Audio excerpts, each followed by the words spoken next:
com muita satisfação que o Programa de Estudos Medievais dá início a mais uma conferência proferida no Salão Nobre do Instituto de História, da UFRJ.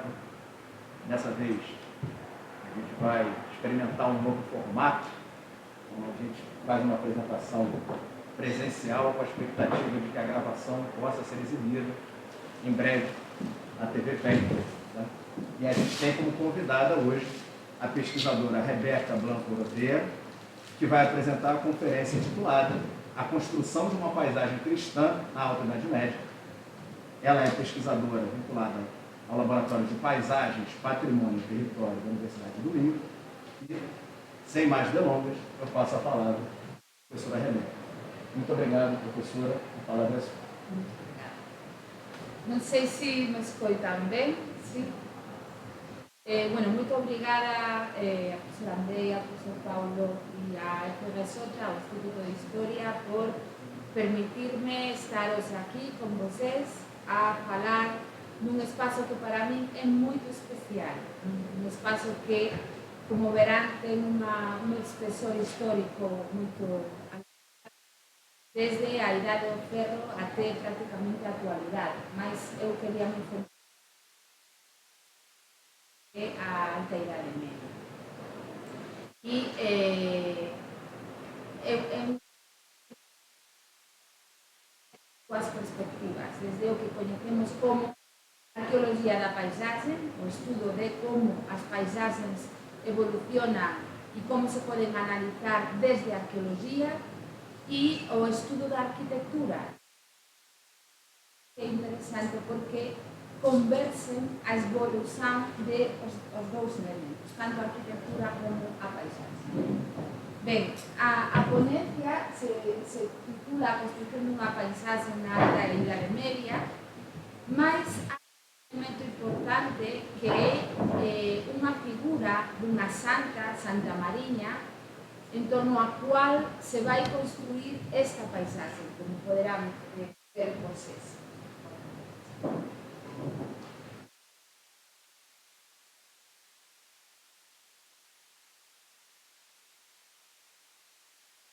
Estava preparada a apresentação para ir passando as imagens, mas não estão as animações, mas eu acho que podemos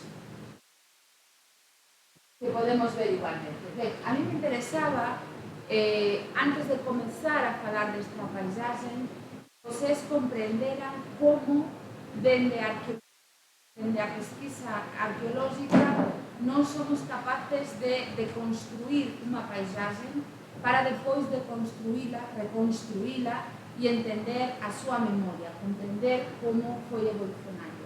E o fazemos desde uma perspectiva, como decía antes, arqueológica. A nós nos interesa a materialidade do passado para, a partir dessa materialidade, explicar como eram essas sociedades que, em um momento determinado, estamos estudando.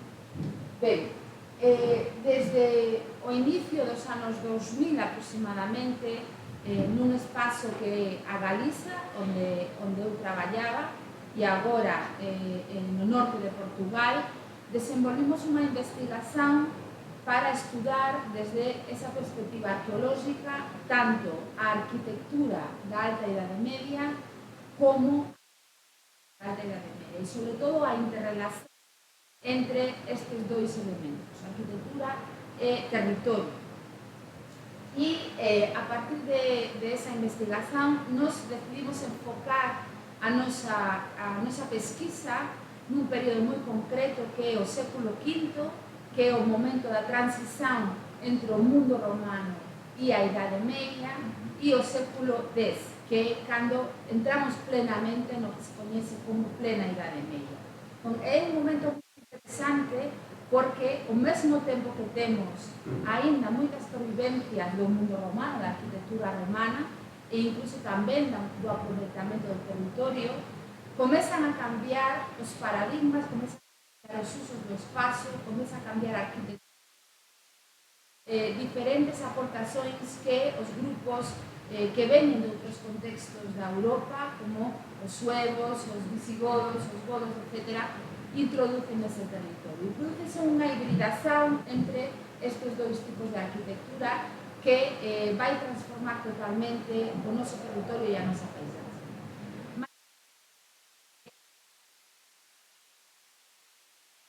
Desde unha perspectiva documental, por unha parte, é dicir, que nos contan as fontes sobre a arquitectura e o uso do espazo, e desde unha perspectiva da historia da arte, é dicir, o estilo de aqueles elementos.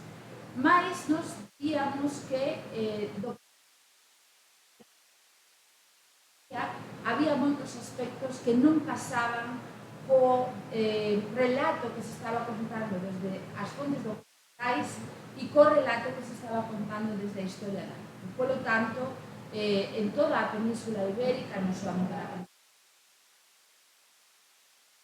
no noso caso, comenzouse unha investigación para ver que nos contaba a materialidade que as sociedades dentro do século V e o século X deixaran nese territorio. E é basicamente o germo de esta investigación que nos desenvolvimos.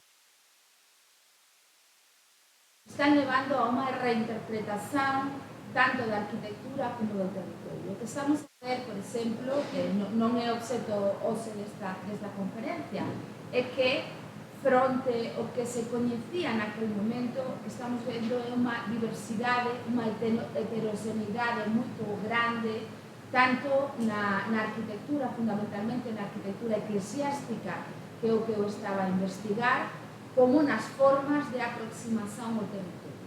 Tanto había reocupación de castros, de un tipo de fortificación característica da Idade do Ferro, como da introducción de novos tipos de castelos, de novos tipos de fortificações, como os modelos de arquitectura eclesiástica que estamos vendo nese territorio. A partir desta investigación, neste momento, na Península Ibérica, e acho que podemos alargalo a Italia, a França, a Inglaterra, estamos reconstruindo ou revisando os paradigmas interpretativos daquela alta idade media.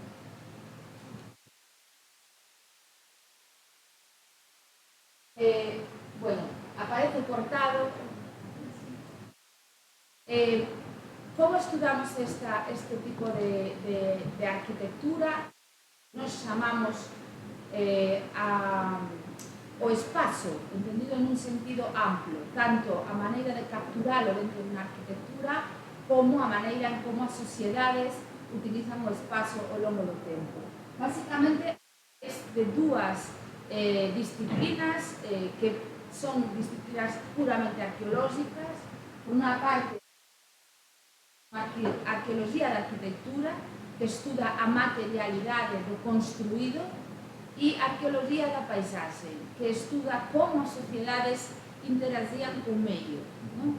Entón, a primeira, o que nos permite fundamentalmente é coñecer a evolución dos edificios, das construcións históricas, nos permite comprender como estas sociedades utilizan o territorio, implantan esa arquitectura no territorio, se deslocan a través do territorio e como basicamente construen o entorno no que elas están.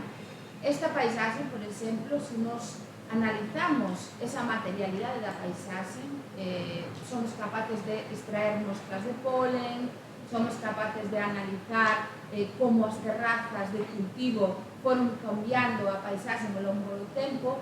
Tamén nos dá información sobre aspectos tecnolóxicos, aspectos paleoambientais, aspectos sociais e incluso económicos destas sociedades. Por lo tanto, conxugar estas dúas informacións nos permite comprender como as sociedades do pasado estruturaban espacialmente o seu modo de vida.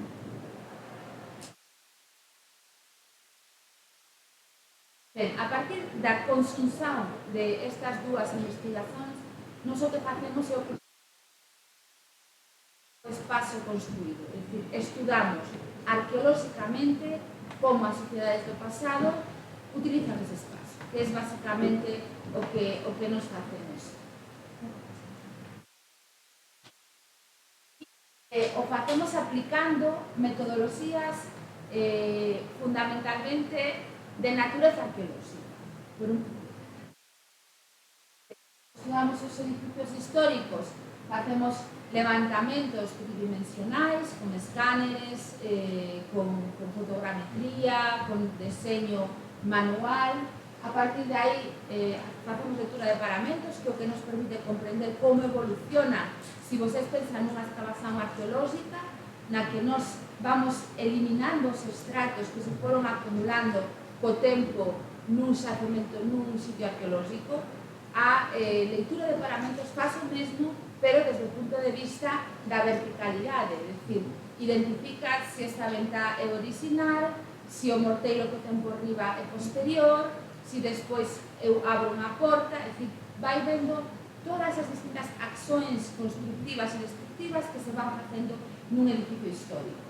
Tamén facemos análisis espaciais, como movernos a través da arquitectura, análisis de percepción, de visibilidades, que vexo eu desde unha fortificación e como me ven. Análisis cluster, que son os que se coñecen como cronotipologías, moi extendidas a partir dos traballos do Agustín Azcárate na Catedral de Vitoria, e análisis e datación de material arqueolóxico por carbono 14 e por luminiscencia ópticamente estimulada. E despois facemos, do punto de vista máis clásico, unha prospección arqueolóxica a través da prospección arquitectónica, que estuda sobre todo os cascos históricos, como evolúen os cascos históricos. Mas tamén facemos análisis espacial, análisis formal, do territorio, etc. Xuntando todas estas é o que nos denominamos arqueoloxía do espazo construído. E isto un pouco por contextualizar para que vocês vexan como focamos esta investigación da que vamos a falar, que vou falar agora.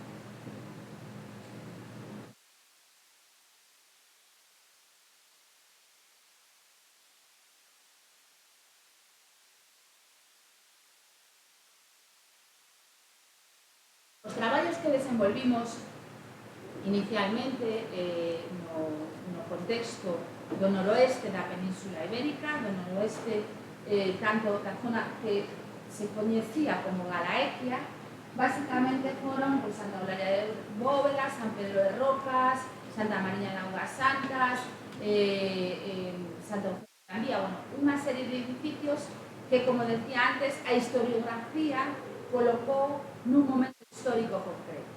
Por exemplo, no caso que nos vamos a ver, Santa Mariña de Augas Santas, segundo a investigación documental e a investigación da historia da arte, era un edificio, unha posible sauna da Idade do Ferro, que despois fora convertida en igrexa en torno ao século X, con unha ocupación no século XIII.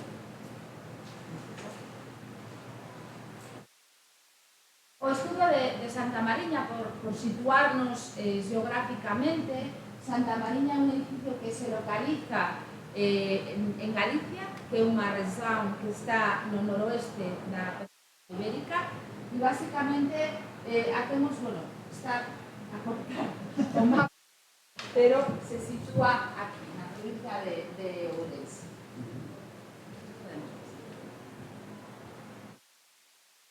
Ben, é un espazo rural, o que nos chamamos ali na Península Ibérica como espazo rural, é dicir, donde hai unidades de populación moito pequeninas, prácticamente estamos falando de espazos que teñen en torno como moito 1000 habitantes e por debaixo destes 1000 habitantes, e o lugar de Santa Mariña de Augas Santas se sitúa encima desta pequena populación que é Armea.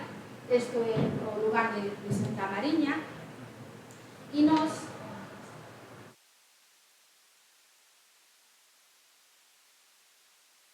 isto sería a dorsal, estamos vendo o espazo da dorsal que ocupa o territorio que nos investigamos. Aquí está Augas Santas, que era ese núcleo que acabamos de ver un bocadinho máis grande, e aquí, continuando a baixada cara ao val, veríamos este espazo onde está o castro ou cidade de Armeá, que é moito importante para comprender a igresiña atópase neste lugar. Se seguimos subindo a dorsal, que o petroglifo un lugar de arte rupestre da Geriza, que tamén ten que ver coa investigación que nos estivemos desenvolvendo.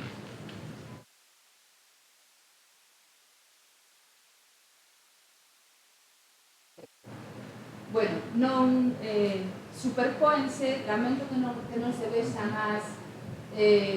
as animações do PowerPoint, porque basicamente o que quería mostrarles no mapa que está por baixo deste os diferentes camiños que interligan os espazos de populación que hai neste territorio. Por un lado, Santa Mariña de Augas Santas, que estaría na fotografía en branco e preto aquí, pero este lugar.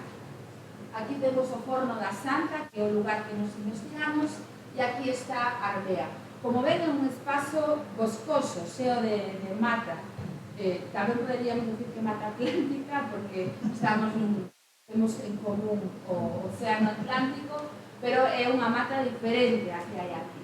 Pero como ven, un espazo totalmente ocupado por vegetación, que apenas ten estes pequenos núcleos de populación que estamos vendo. Ben, antes de empezar a ver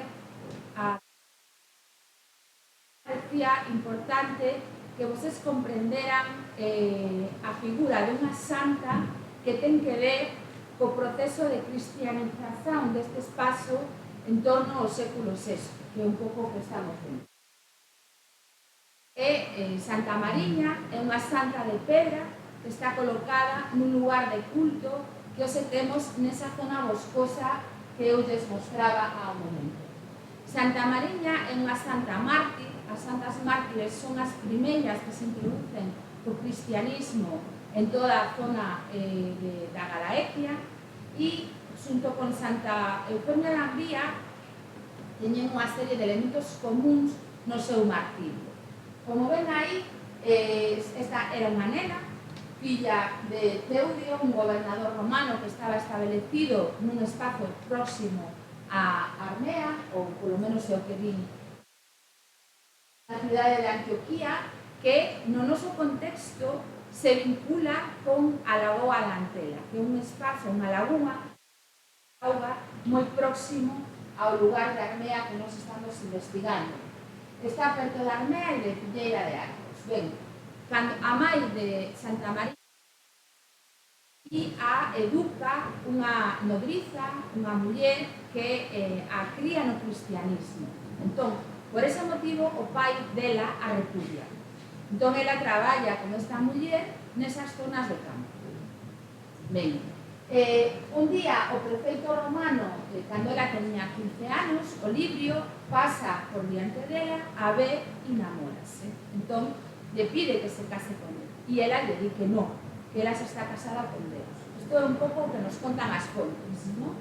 Entón, a partir de aí, a aprende, a leva a unha zona de presidio onde están, según as fontes, os fornos, e ali primeiro a queima, non? E San Pedro a sacaría por un buraco, por unha cheminea, e a levaría a unhas piocas, a un espazo auga, onde a remolla, non? Xa non está queimada. Despois diso, continúa o martirio, a volven a encerrar nos fornos. Finalmente, despois de pegarlle, despois de darle cos látigos, etc., a decapitan, ¿no? E unha vez que decapitan a cabeza de Santa Mariña, isto é un pouco macabro, pero é para que entendades todo o que ven despois. A cabeza de Santa Mariña dá 3 botes, e onde dá 3 botes surde unha fonte. Por eso este lugar se chama Santa Mariña de Augas Santas, ¿vale? Porque se relaciona toda a construcción deste territorio con a figura destas, con a lenda de Santa María. Ben, a partir de aí fan un sepulcro, a enterran e é onde hoxe está construída unha gran igrexa na parte alta do lugar que nos estamos investigando. Ben, por que conto todo isto? Pasamos a seguinte diapositiva. traballar neste sitio. Nos encargaron facer un estudo por parte do goberno da Galiza, facer un estudo dunha pequena igrexa que ten unha cripta na parte de abaixo, porque tiñan que levar a luz para poder ver nese forno, porque é un lugar que ten moitísimo culto e moitas visitas de persoas no día da romería, que é o 17 de xullo. Entón, há problemas para que a xente baixe a cripta sin que se caia polas escalas e decidiron levar aí. Entón, nos chaman a nos, estaba traballando para facer un estudo deste edificio e comprender como evolucionara, facer un levantamento da planimetría do conxunto e poder así investigar. Ben, pero cando chegamos ali e empezamos a traballar coa populación local, todo o mundo nos decía: aquí é onde Santa estaba, aquí é onde estaba, aquí é onde estaba por rebaños. É dicir, todos os lugares deste espazo que vocês vían aí teñen unha vinculación con algunha parte destes episodios da lenda de Santa Mariña. Por lo tanto, había unha transposición da lenda, do mito, ao territorio. Entón decidimos non solamente centrarnos no estudo desta arquitectura, sino facer un estudo máis alargado o espazo. Ben, vocês ven aí os compañeiros, isto é un escáner 3D que foi o que fixemos todo o levantamento planimétrico do conxunto. Aquí, bueno, nun lugar moi frío, nos fixemos isto no mes de xaneiro, estábamos a -4. E fixemos a lectura de parámetros, é dicir, a identificación de todas as accións que quedaron marcadas nos muros ao longo do tempo. Aí o señor Manuel, que era o que nos ia contando todas estas historias en relación á lenda. Este é o señor Manuel, e este é un das pedras que teñen nomes relacionados con Santa Mariña. Isto é a pedra da Sariña Nova, que en realidad é un lagar de época romana. Colocaba presa, bueno, e se pisaba a uva neste sitio. Recollimos tamén mostras de morteiro para datar as partes do castelo. Con esa máquina recollíamos terrazas de cultivo, e ese que teñen aí é unha compañeira na pedra onde está esa santa, que ademais ten unha inscripción do século XVIII que reproduce a lenda de Santa Mariña, que fixose por orden do obispo Fray Muñoz de la Cueva. E esa é Ana, unha compañeira cando estábamos grabando un documental que fixemos aquí.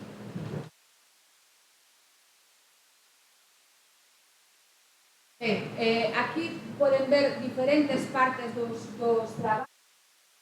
O escaneado con ese escáner que eu les mostraba antes na parte de arriba da cripta que está debaixo e do que nos queda da igrexa de Santa Mariña, e diferentes reproduccións a partir do cal nos extraemos as plantas e facemos os deseños de volúmenes, máis tamén os deseños de alzados. Ben, con este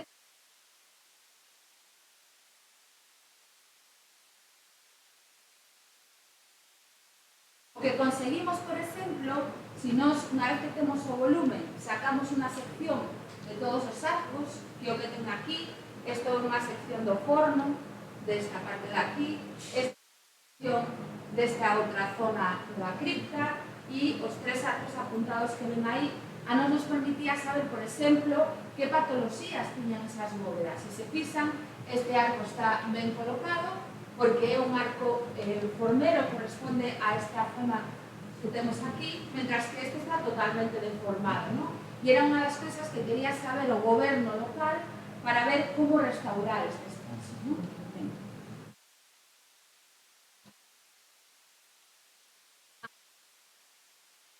Detalle do volumen da volumetría. Isto que ven aquí é o forno, vale? Un forno con unha boca, e ven aquí un buraco. Aí sería onde San Pedro sacou a santa e despois a remollou nas piocas según a lenda, según a documentación histórica. Ben, podemos pasar, estos son diferentes detalles do levantamento e a partir de aí obtivemos un deseño de como sería esta parte da cripta, que como ven ten un espazo que o que está máis oeste, que é un forno con esa chiminea que les digo, un espazo diante e despois o que sería a cripta co altar, un depósito de auga e unha canle que sobresae 7 metros por debaixo da cripta. Encima desto empezaron a construir unha igrexa, que esta que ven aquí, que está inconclusa. Nos inicialmente non tiñamos claro se acabou e despois estaban ruínas e levaron a pedra. Hoxe en día, pola documentación histórica, sabemos que a señora que puso diñeiro, a muller que puso diñeiro para facer este edificio no século XIV, quedou sin diñeiro, morreu e, polo tanto, a igrexa non se terminou.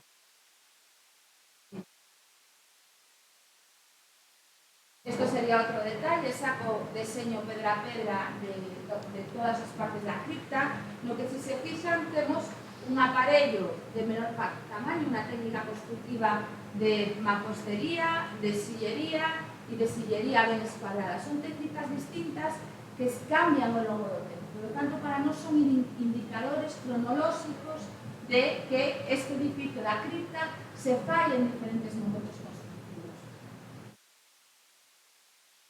Ben, aí vemos a relación entre o que temos baixo terra e a planta do edificio superior. Esta sería o forno con unha antesala que é esta e a cripta de diante, as dúas escaleiras de baixada, se baixa por aquí e se sae por aquí, e despois todo o espacio que temos en riba. Aí nos aprende que a cripta ten unha orientación un poquito diferente a que ten a igrexa que temos encima. Fundamentalmente porque este era o deseño que había con anterioridade, que non recollía a realidade do que é este edificio que temos hoxe en día. Para nós era importante, e sobre todo era importante para que nos contrataba o traballo, coñecer moi ben a estructura e os problemas estructurais que tiña Santa Mariña de Aguas Santas para poder correxilos. Por lo tanto, era fundamental ter un bo levantamento.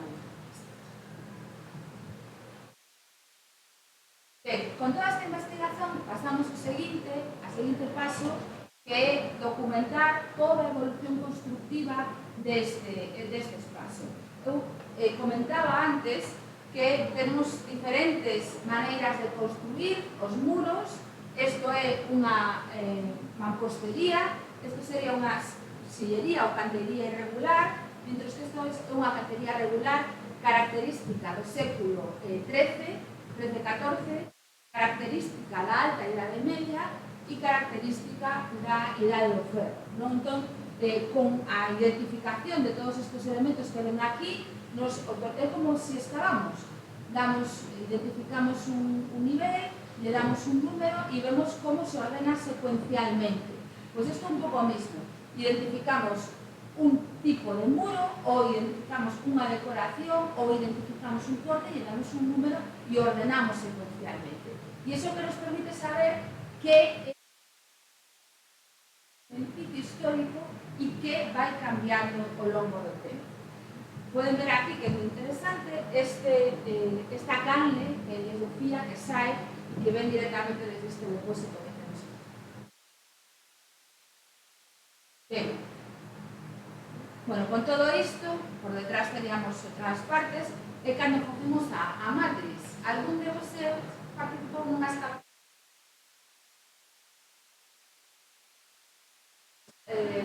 Os arqueólogos e arqueólogas, ademais de encontrar pezas e estudar esas pezas, o que facemos é ordenar a secuencia das accións que se producen ao longo do tempo. E basicamente o facemos con isto, que é unha plasmación en papel do tempo do sitio histórico ou do tempo do edificio histórico. O que está aquí é máis antigo e o que está ali é máis recente, non? Entón, é unha maneira de ordenar. É unha parte básica do noso traballo para poder determinar fidedigna, metodolóxica e sistemática como é a evolución do edificio. Non nos basamos solamente en si isto ten unha decoración de tal maneira, entonces é o século XV, sino que tenemos que entender si esa peza está colocada no seu para que vocês comprendan si eu encontré un depósito arqueolóxico que ten cerámica, a cerámica máis recente data ese depósito. Pois neste caso é o mismo. Se eu teño unha unidade constructiva, o elemento máis recente me data esa unidade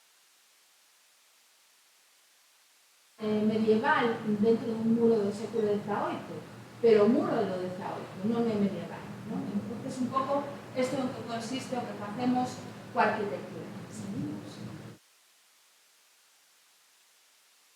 Vale. Unha vez que tiñamos clara toda a evolución constructiva, tiñamos o edificio organizado por fases. Isto é da fase 1, isto é da fase 2, isto é da fase 3, 4, 5 e 6. Pero nos queríamos datalo de maneira absoluta. Entón, por detrás disto hai outra imaxe que non se ve, que é todas as mostras que nos recollimos dentro desa crítica, non? E ademais de esa imaxe longitudinal, temos isto que vemos de frente, esa pedra un pouco extraña, que despois les comento que é, e sacamos aquí, dentro do muro, unha mostra de terra. Vale, con esa mostra de terra, nos podemos datar a mostra, como decía, por carbono 14, si contén carbón o argamasa ou cimento que se está utilizando, ou a podemos datar por unha técnica que se chama luminiscencia ópticamente estimulada. Que quere decir que cando eu fago un morteiro e o morteiro ten cuarzos, son cuarzos, sí, cuarzos, ten cuarzos dentro, no momento en que eu utilizo a luminiscencia para datar en que momento se captou esa luz. E iso me permite saber cando se fixo ese morteiro. A técnica que se está utilizando moitísimo neste momento porque é moito máis fiable que o carbono 14. Grazas a estas datacións, nos podemos ver, por exemplo, que esa mostra que les acabo de ensinar é do ano 548 máis menos 45, é dicir, do século VI. Mentras que serían do século finais do 13, finais do 14, 15, 16, 17, ademais de outras que recollimos dentro de pezas cerámicas que aparecían nesa canle que tenían. Vale. É dicir, tiñamos a secuencia clara, tiñamos as datacións de cada unha das fases. Entón, teníamos que seguir coa seguinte fase do traballo. Esta sería unha mostra de que nos queda de cada etapa no edificio. Isto que nos quedaría en morado da Idade do Ferro, o resto dun forno e unha serie de muros, unha canle e unha pontella. Da fase 2 temos esa marcado aí en naranxa, que basicamente é a reforma do espazo que está diante do forno, ademais do depósito e desa canle máis pequeniña. Temos aquí unha reforma no chan e a bóveda de esa estructura que se fixo no século VI, no 12, e a finais do 13-14 teríamos a construcción da crítica. Vale, decir, nos queda elementos da Idade do Ferro, Alta Idade Media, século XII e século XIII-XIV.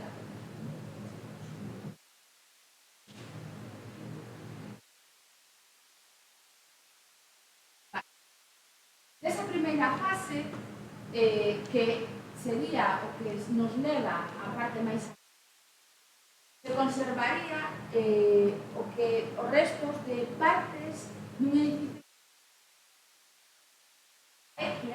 que se asocia aos castros, os grandes sópida, que é o que se coñecen como saunas da Idade do Ferro. Esas saunas aparecen nun contexto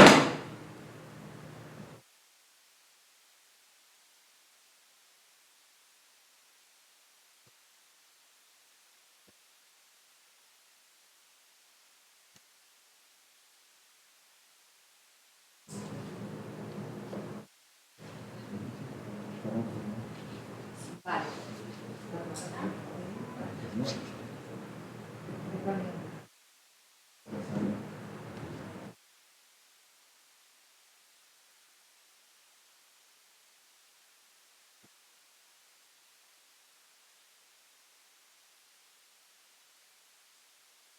Vale, este tipo de monumentos aparecen no contexto da Galaecia. Hai unha concentración moi importante en Portugal, tamén na zona de Asturias e menos na Galicia. A nosa é, en concreto, esta, de aquí. E, basicamente, as saunas da Ilha do Ferro son edificios que serían previos ás termas ou previos ás termas romanas, non? É un lugar onde tamén se faz auga, no que ten un primeiro espazo que é o forno, que é onde se aquece a auga, un espacio anterior ao forno que é o caldario, que é onde se toma a sala de vapor, os vapores, aquí un espazo de auga fría e estarían separados entre sí por unha que se coñece como pedra formosa, que son grandes losas de pedra moi decoradas, sobre todo as que aparecen no contexto portugués, en Teiros, en Sanfins, etc. E neste caso había unha serie de elementos no forno que recordan, lembran a este tipo de elementos. Bueno, aí teñen o que sería unha sala da Ilha do Ferro, ese espacio de forno, a sala fría, de auga, que sería este, e unha canle pola que se evacúa a auga da fonte. Aquí teñen algúns exemplos de pedras formosas, como ven, están profusamente decoradas, ainda que hai outras, como serían estes casos onde non teñen decoración. No caso de Augas Santas, o edificio que nos estamos estudando,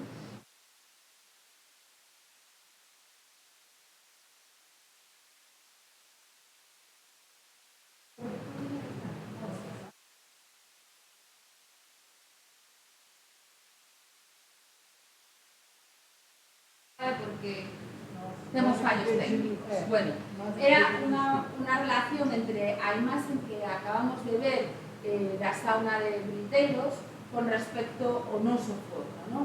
Entón, teríamos aquí o forno que sería igual que ten as estruturas anteriores, a sala de calor, a sala fría, o depósito de auga e a canle que estaría evacuando esa información. Por lo tanto, hai toda unha serie de elementos en Santa Mariña de Augas Santas que nos levan a unha sauna deste tipo. Vale.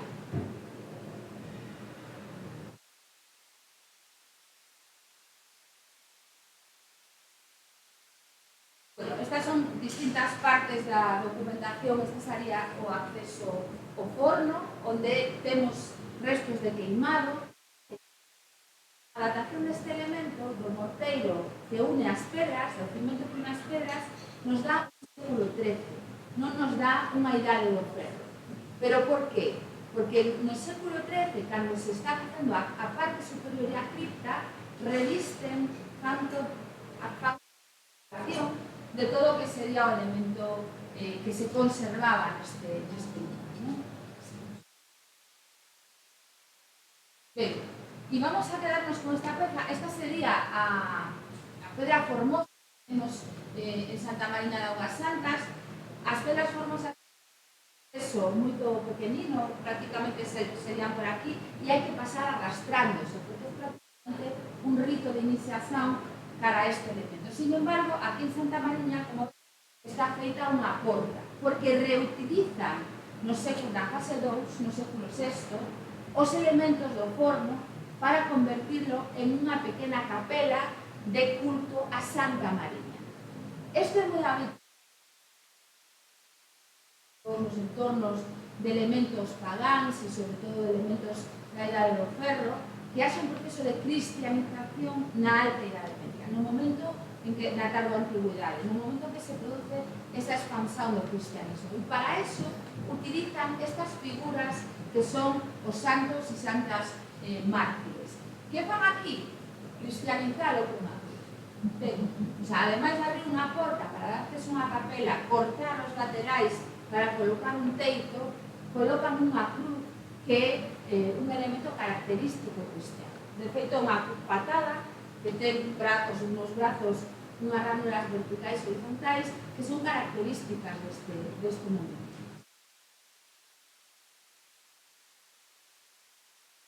Esta sería, non se ve moi ben, a canle que continúa por aí, que mantense hasta 7 metros por fora do edificio.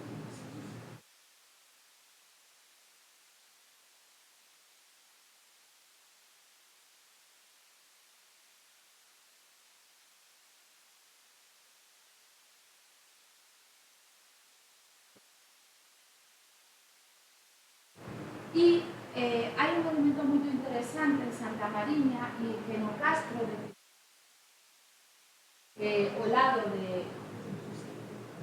que está xusto ao lado deste forno aparecen moitísimas cabezas como esta que son características da idade do ferro, pero no noso edificio aparecen tampas de sarcófago deste tipo no que se están reproducindo as cabezas que tenemos elementos da idade do ferro como paralelismos estilísticos nos elementos que nos séculos VI se están introducindo aquí en Santa María da Rosa. Esta é unha figura dun orante que é moi característica tamén das estructuras que aparecen na Alta Idade Media no noso contexto. Temos en Augas Santas, temos en Ouvigo, bueno, temos unha serie de espacios que están datados en torno ao século VI, VII, VIII, no que se utilizan este tipo de elementos figurativos. E tamén hai outra peza moi interesante na cripta, que é esta peza de aquí, que se observamos con detenimento, é tamén unha tapa de sarcófago, que ten, como ven, unha espada, pero unha espada que utiliza la figuración dun puñal de antenas, que é un puñal moi característico no caso da idade do ferro, da idade do bronce e da idade do ferro tamén no noso contexto. Por lo tanto, están incorporando a iconografía que se utiliza no século VI elementos que son característicos dun período anterior nese proceso de cristianización das pezas que estamos estudando.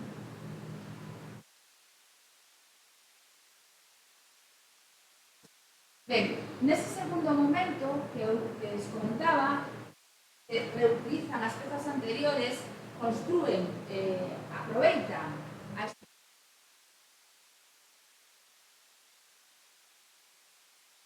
porque este tipo de aparello é característico da tatuabilidade e da Alta Idade Media no noso contexto.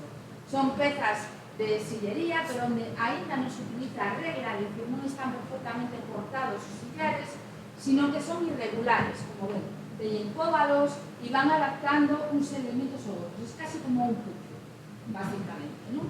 Isto é moi característico deste momento. Sin embargo, está decoración de bolas que é característica do XII, polo tanto, xa nos está falando dunha reforma na bóveda nun momento posterior. Por lo tanto, creemos que no primeiro momento habería unha cuberta a dúas augas sobre a capela de Santa Mariña e despois farían a seguir.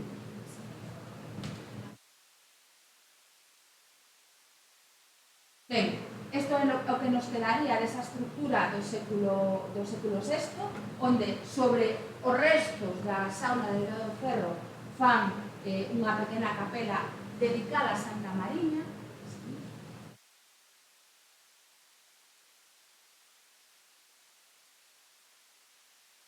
Algúnas das pezas que temos no entorno que, como decía, utilizan este tipo de tanto na pedra formosa que víamos antes como nunha ara romana reutilizada na que colocan un ídolo cunha cabeza similar ás que veíamos do Castro e tamén ten a mesma cruz patada que teníamos en Santa Mariña. Si volvemos, si traen agora outra vez a cabeza a lenda de Santa Mariña que falábamos antes, como ven, nos identificamos con edificios só me detiven nas primeiras fases, no que temos un edificio pagado que se reutiliza en época dos inicios do cristianismo para facer unha capela. E temos a lenda de Santa Mariña que nos dice hai unha nena que un prefecto romano quere casarse con ela lle dice non, bueno, todo o que xa contei antes, ben. Entón, se levamos isto ao territorio, se facemos unha transposición desta investigación ao territorio, como comentaba antes, aquí temos a Basílica de Oporno, de Santa Mariña. Isto é o castro de Armeá. A Basílica está ao pé do castro. Normalmente os saunas da Vila do Ferro atópanse nas zonas de vaguada no exterior destes xacementos, e este sería o camiño alto medieval. Sabemos que é alto medieval porque temos documentado nas fontes que comunica as santas con este castro, vale? É dicir, esta nova populación que se introduce na Idade Media con o xacemento da Idade do Ferro. Ben, pero como eu lles comentaba, cando nos empezamos a traballar aquí e fomos con este veciño que vive aquí en Armea viven 3 veciños, 2 veciñas e un veciño. Ben, pois, cando fomos a visitar esta zona, él nos dixo, no, pero a santa non está aquí no forno, a santa está no entorno. Entón, nos empezou a levar os sitios. Isto se chama a pedra da orella do carballo da santa. A pedra da orella do carballo, que é unha árbore que se sentaba a pastar o rebaño de ovellas. Este é o penedo que fala, que era onde ela falaba coas súas ovellas. O pendón dos fornos, o carballo, todas as pedras, árbores e lugares dese entorno, a populación local as vinculaba con partes da lenda de Santa María. É dicir, ela foi queimada aquí, San Pedro a sacou e a removiou unhas piocas, despois ela se retiraba aquí e iban facendo todo eso. A súa cabeza, isto está nunha parte baixa e isto está nunha parte alta. Se lembrades o perfil que ponía desde territorio, temos aquí arriba Armea, a Santas, e aquí abajo Armea. Bueno, pois, según a lenda, a súa cabeza rebotou de aquí a aquí. E surtiron 3 fontes. E en cada unha desas fontes está a igrexa, o pozo, a igrexa que é onde está enterrada, o pozo que é a auga máxica, e un poquinho máis arriba temos outra fonte onde a xente vai coller auga e botar na orella para curar os males dos ouvidos. Vale, toda unha xeografía que se estende polo territorio, totalmente. Ben,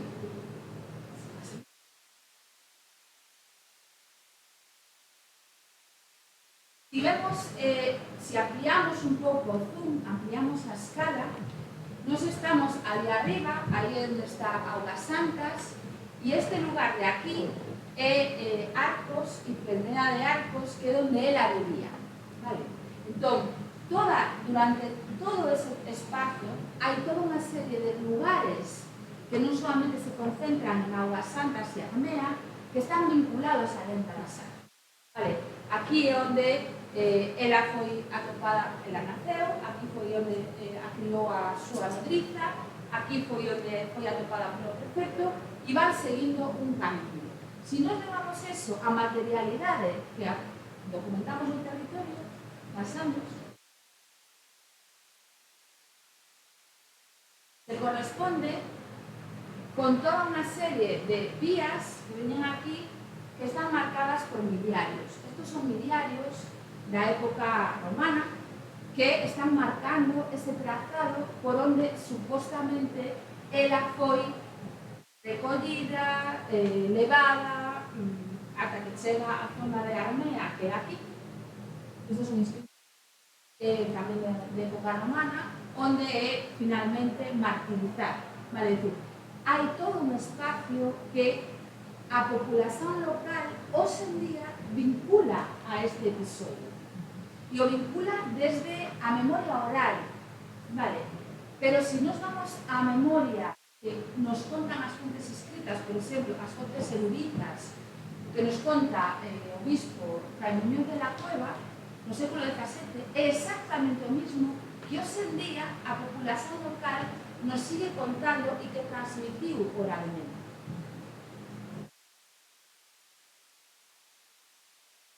De feito, ali, nese lugar que les decía que un castro ou que se coñece como Cidade Armeá, foi excavada nos anos 50 e o que se documenta é prácticamente unha vila romana. Para algúns autores é unha vila, para outros autores é un amansio, é dicir, un espazo que está vinculado a unha vía de paso que é un itinerario secundario do itinerario antonino, que é parte do que estamos vendo nesos miliarios que lles ensinaba antes. Isto, hoxe en día, foi rescatado, foi rescavado por outro grupo de investigación da Galiza. Son imaxes moito recentes de hai aquí en Armea, onde aparecen moitísimos materiais de época romana que vinculan o momento de transición entre o século I e o século II despois de Cristo. Okay.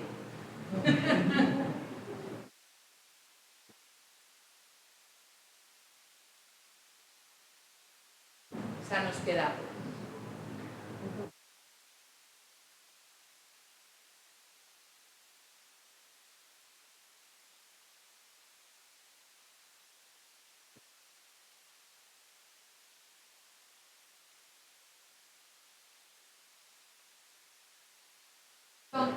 Nesa excavación que lles digo que levan tempo facendo nese entorno, tamén atopamos moitísima materialidade que despois temos no seu entorno. Esta é unha imaxe de 1930, 2030 aproximadamente, onde aquí, este muro de aquí é o forno da Santa, esa igrexa que nos estudamos, aquelo de ali arriba é o castelo. Non hai ese bosque que nos víamos ao principio, sino que son espazos de cultivo, terrazas de cultivo, que nos recollemos mostras e datamos e son do século XII, vale? É dicir, o momento en que se fai a cripta, en que se tapa todo eso, que cando se fai esa terraza de cultivo, é no século XII, que é un momento moito importante na Galiza, se recupera o culto mariano por parte de Afonso X. Entón, todas as datas que nos estamos vendo que aparecen tanto no edificio como nesa paisaxe están vinculadas con episodios moi na construcción do territorio e da territorialidade na Galaequia e despois no Reino de Galicia, que basicamente é o momento e o mundo tardorromano e despois a Idade Media. Nesta plena Idade Media no que se recuperan os cultos marianos. No 17, cando fai Muñoz de la Cueva, recolle novamente este testigo e usa datación a non nos sae tanto nos morteiros do edificio como no recheo das diferentes pezas cerámicas que aparecen nesa canle que encontramos aí. Pero, eso é unha romería do ano 1930 que vai camiño para coñer uns pendóns e desde aí o cura bendice o sacerdote bendice os campos. Eso é hoxe en día, onde a xente sigue indo a facer culto. Este é o lugar por onde San Pedro sacou a Santa e aquí está o carballo da Santa que hoxe en día desapareceu en 1970 un rayo.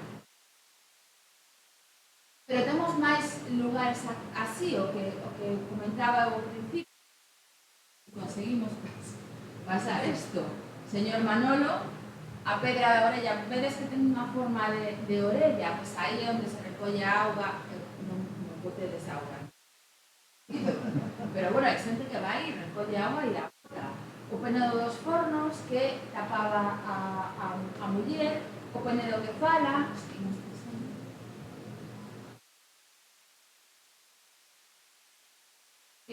todas as pedras, árboles, espazos, etc., están vinculados con esta heredad. E é moito interesante porque ao final o que está pasando é un cambio modelo de ocupación del territorio, no, que é moi característico nestas zonas da Galicia, que se chaman as paisaxes cóncavas, que pasamos nun momento histórico de ocupar esas zonas altas dos castros a baixar que se localizan este tipo de vilae, ¿no? No mundo romano, e que ademais na Idade Media tamén son reutilizadas e reocupadas con construcción de terrazas, de cultivo, que introducen novos de cultivo, como este sería o Carballo da Santa, onde está a Piouca, o burato que remollan a Santa, supostamente, a Cadeira da Santa, que metía para fiar, claro, todo isto xente por ali, e a comunidade te vai contando, e todos estes espazos teñen un lugar. Quería deixarvos na parte final. Nos fixemos un documental web con todo este traballo. Bueno, aquí a populación local, as diferentes romanas, doelas, es decir, elementos que veñen do castro e que son reutilizados nese entorno, ¿no? E o que se produce basicamente é unha dispersión, o sea, había unha concentración en época romana que despois, na Alta Idade Media, se dispersa a outras zonas do territorio que ves aquí este modelo, creando Armea, Augas Santas, Taboadela, es decir, todos os espazos que hai alrededor serán un modelo de poboamento distinto que está moi asociado tamén á utilización destas figuras cristiás, destas figuras materiais e como se utilizan para justificar unos novos modelos de ocupación do territorio. E simplemente para terminar, pues, si os interesa o tema e o modelo que estamos traballando, este é un documental web que se chama Lume na Auga, que basicamente nos conta pues, desde a historia de Santa Mariña, desde diferentes textos, os roteiros que podemos facer por ali visitando todos estes lugares, a investigación, todo o santuario que hai alrededor de Santa Mariña e unha parte moi importante que é o documental. Este lugar se recuperou porque a populación local decidiu recuperar o culto a Santa Mariña. Entón, há unha romería todos os anos, no día de Santa Mariña, no 17 de xullo, no que a xente vai e fai todo o proceso. De feito, son actores locais, é a propia populación, unha nena dali é Santa Mariña, outro señor é Olivio, entonces reproducen toda e teatralizan toda esta historia, porque son eles o que siguen mantendo viva a tradición de Santa Mariña e continúan recordando ese culto a Paisas. Nada máis, muchas gracias.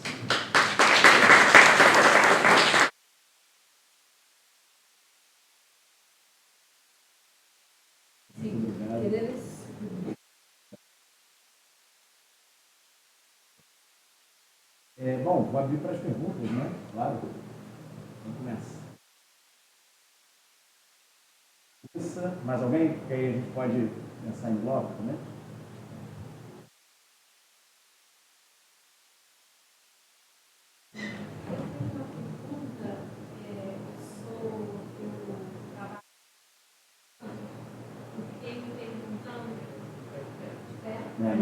Sim. Estudo Vida de Santos e eu fiquei me perguntando, ver no espaço do sítio arqueológico, né, toda a lenda sendo representada e permeando esse espaço, mas até que ponto, ao longo do tempo, essa lenda também não foi modificada pela própria apropriação desse espaço e ocupação desse espaço. Eu fiquei pensando nisso especialmente em relação à questão das cabeças da Idade do Ferro, que aparentemente já estavam naquele local e, por acaso, a lenda ela fala também sobre uma decapitação, sobre a cabeça da santa. Então, até que ponto talvez essa lenda não é modificada também graças aos elementos que já estão presentes no espaço. Sim. Isso que... E eu tenho assim, uma segunda pergunta também a respeito do sítio arqueológico da Idade do Ferro e da Alta Idade Média, e como nos estratos, nos diferentes estratos, vocês conseguem perceber uma mistura de elementos, como vocês conseguem separar o que é da Idade do Ferro, o que não é, quando esses elementos estão no mesmo estrato. Se é só por datação absoluta ou também por algo que permita datar de outra forma. Né? Sí. En relación á primeira pregunta, lógicamente as lendas tamén son unha construcción, ¿no? que van incorporando a memoria das comunidades que utilizan esas lendas e que se utilizan con unha intención, lógicamente, ¿no? A lenda de Santa Mariña é unha construcción que se utiliza no seu momento, probablemente inicialmente de forma oculta, desde arriba a baixo, para ocupar un espazo e darlle un novo uso, darlle un novo significado, e con iso incorporan novas materialidades, ¿no? Lógicamente é moito curioso que justamente nun lugar onde aparecen un montón de cabezas, a esta muller le cortan a cabeza e aparecen un montón de augas santas no entorno, ¿no? Se vos fixades, ademais, o comentaba hoxe coa profesora Manuela, o nome dese espazo é Santa Mariña, é dicir, santo e auga, de augas santas. É unha reiteración, ¿no? Totalmente circular. Pero hai un tema moito bonito no que eu non entrei xa por falta de tempo. Na parte de arriba eu dicía que estaba o petroglifo da Bacarica, ¿no? Que é un lugar de arte de pesca. Pedra, unha grande pedra de granito que está rodeada por un muro e que ten un montón de buraquiños grabados na pedra e cruzes.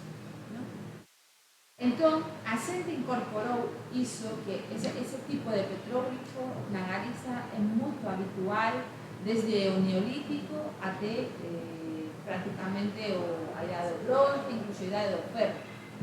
Que fixeron eles? Como as coviñas que están unha detrás de outra, o incorporaron a lenda dicindo que cando ela non quiso casarse con Olibrio e despois de ser remollada, o prefecto a atou ali con unha cadeia e que esas boliñas son as marcas que ela estivo ali atada e as boliñas son as marcas da cadeia e que ela facía cruces para que o Señor a vira a salvar.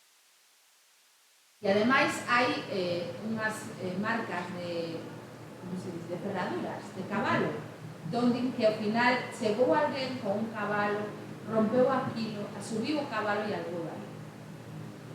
Entón, están incorporando constantemente os elementos do territorio a esta lenda e modificándoa, por suposto. De feito, se analizas, e iso está nese documental e en algún artigo que publicamos, se analizas como cambia o relato erudito, ves esas incorporacións, ¿no? E a populación recolle o que quere, lógicamente, ¿no? E o que lle é interesante para explicar a súa cosmovisión do entorno, ¿no?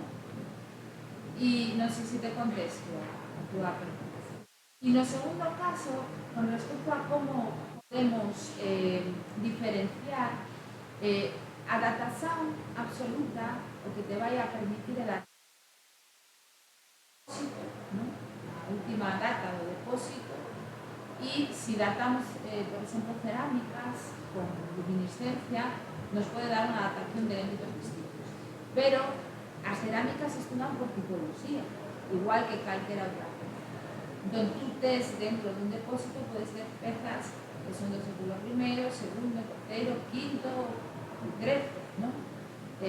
Por iso decía que o elemento máis recente é o que fecha o estrato. é o que data o estrato, pero eso non quere decir que un depósito non poida conter elementos de diferentes datas históricas, pero o estrato vai datar o máis rápido. É bom combinar diferentes métodos de datación. Logo, se temos carbóns, tamén nos proporcionan a datación, pero o carbón vai depender de se son madeiras que de longa duración, digamos, que poden manterse moito tempo, ou elementos vegetais que se corten e se cultiven no ano, ¿no? Que é o mellor para a pero non sempre temos iso.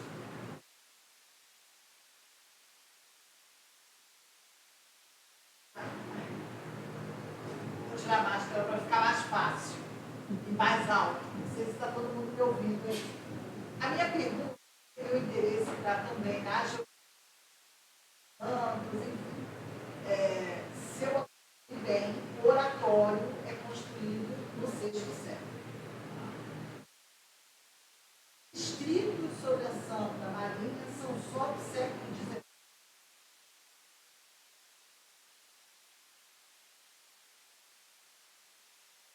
O oratório inicial era dedicado a uma outra santa e que só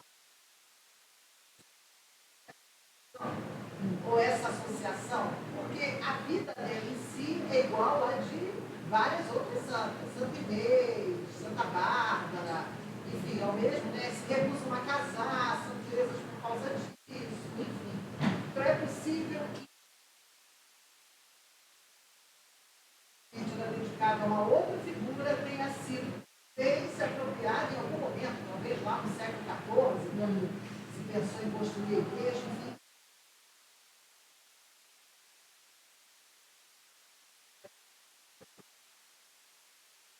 Non é posible facer unha verificación directa entre que o oratorio inicial tivera unha advocación a Santa Mariña ou non.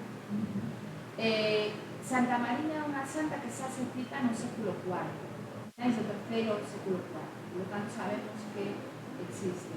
Na Galicia temos un problema e é que moitas veces se confunden María e Mariña.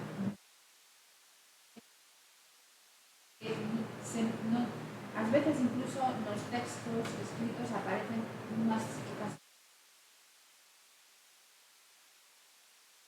Pero sí que temos as vocacións no século V a Santa María, porque temos a sorte de contar no noroeste de Alex Huevón, no que aparecen citadas diferentes advocacións, e unha delas é María. Nese entorno aparece unha Santa María. Non sabemos exactamente se é aí.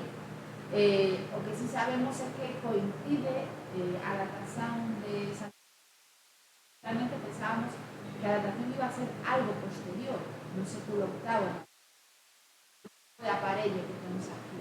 Sin embargo, se nos vai o sexto coincidindo con que nos contan as fontes para todo ese territorio. Entón, todo eso os explicamos nas publicacións dicindo que de maneira directa que é Santa Mariña, sí que sabemos que hai unha revitalización do culto no 12, 13, 14 e logo no 17, pero creo que ten que haber unha transposición de algo. Mais alguém, gente? Temos tempo para mais uma pergunta. Olá. Professora, boa noite. Se eu compreendi bem, você apresentou e tinha ali a construção de uma forma que hoje está muito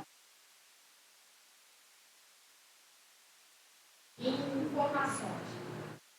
Então, ou pelo menos boa parte dele se deve à questão do scanner utilizado, ou tem mais coisa envolvida para além, enfim, dos estudos construídos, tem mais para essa questão?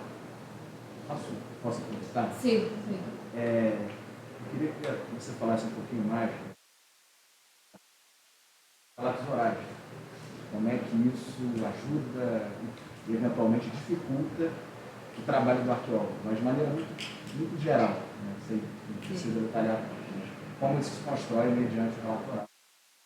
pode, por exemplo, contribuir para um aperfeiçoamento da imagem que se constrói no mapa, na projeção.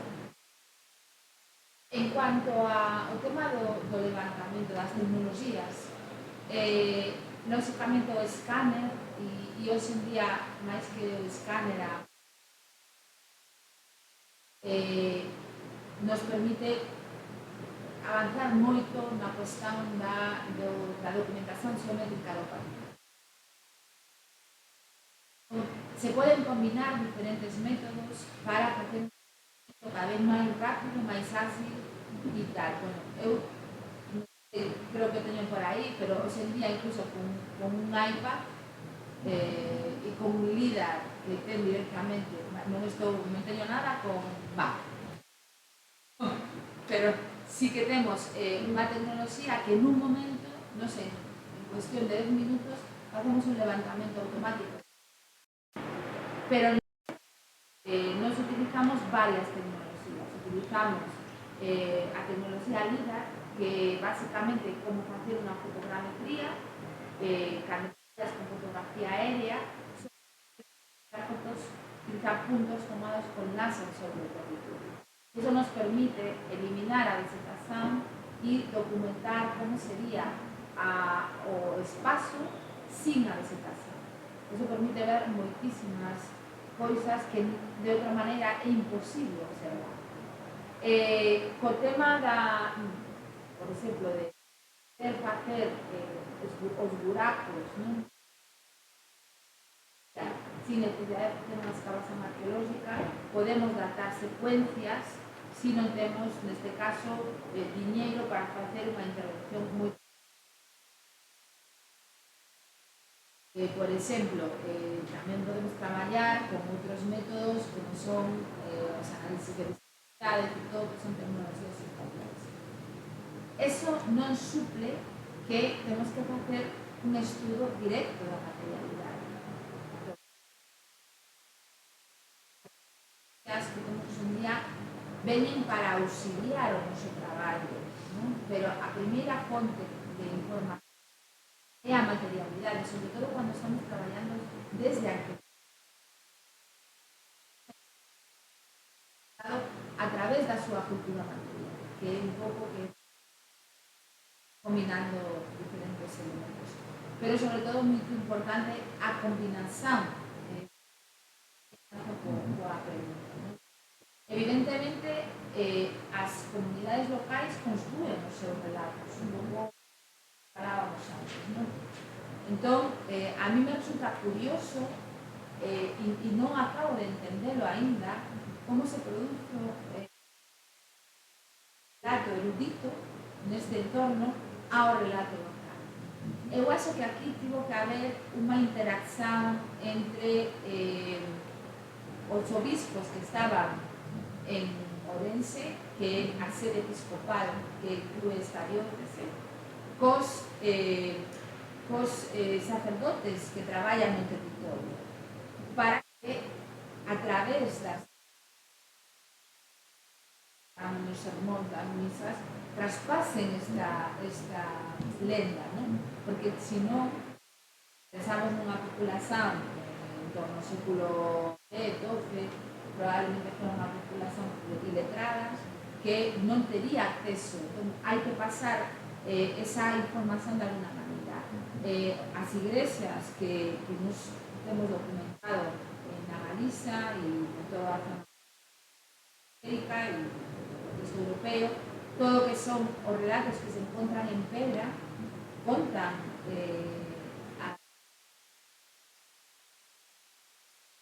tipo de información que nos queremos transmitir a populación, ¿no? Pero hoxe en día eso sigue estando aí.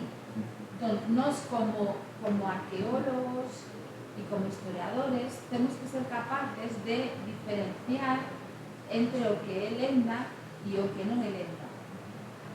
É moi interesante por iso, porque a lectura nos conta un relato a través de un estudo científico, utilizando metodoloxía científica, ¿no?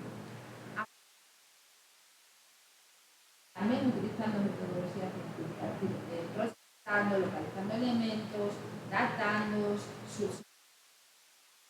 e a xente nos conta o relato. Entón, que nos fixemos unir esas tres cousas, non? E aí temos que ser capaces de decir, bueno, pues, e por que o señor Manolo se chama a este sitio o Peño da Salina Nova? Algo que, por exemplo, non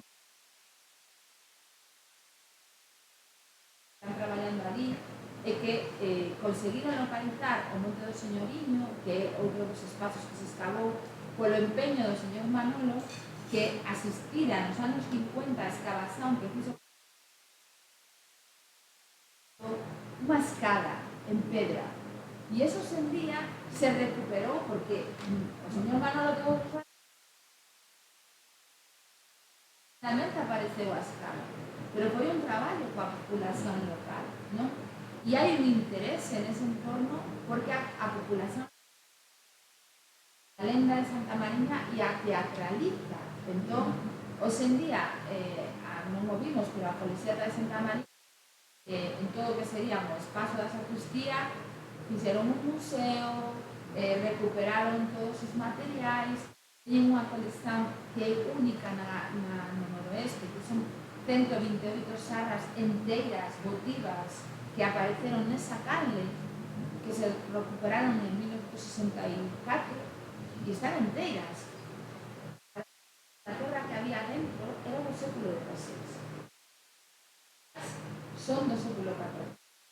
Entón, hai unha reutilización constante dese espacio, non? Entón, aí pero como historiadores e como arqueólogos, a nosa primeira fonte de información é a materialidade. E despois, a partir de aí, temos que ir fiando con todo o demais. Mais alguma questão, gente?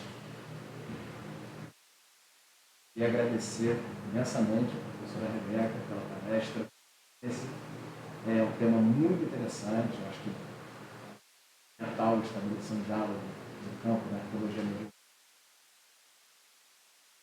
E aí te agradeço pela conferência, espero em breve que ela esteja disponível na TV PEN, e claro, a gente vai informá-la antes disso. Agradeço a todos os presentes e encerro aqui a conferência. Muito obrigado.